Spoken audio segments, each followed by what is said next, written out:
اسمم پلازه رو به تلفظ می‌روم. وجود فقط جلبی تشکیل یادگیری می‌رسیم. در این خانه مثل پارسال میشیم دیگه. علی نظر حیات بخوابه، امتحان داره.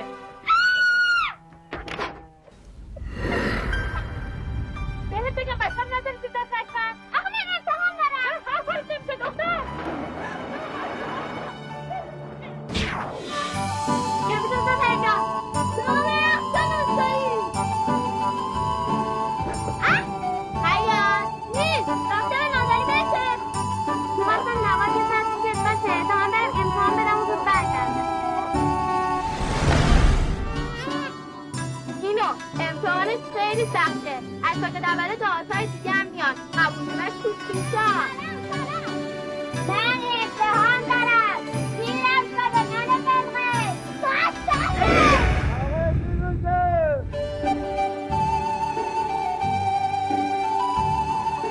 پس چرا حیات نمیاد؟ سرما بخوره؟ 5 سال خود رو بزرگ کردن. خواب هم چرخن شده. یاد موهدی؟ خانم اجازه دستشون خیلی هم زیاد دست شده.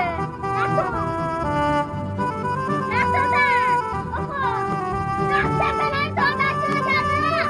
پارتی ندارن. اصلا سریف نماشه تو بوده. پس باید بیا کجا؟ آده میخوا بره.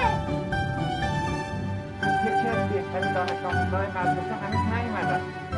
فقط 5 دقیقه. 2 دقیقه.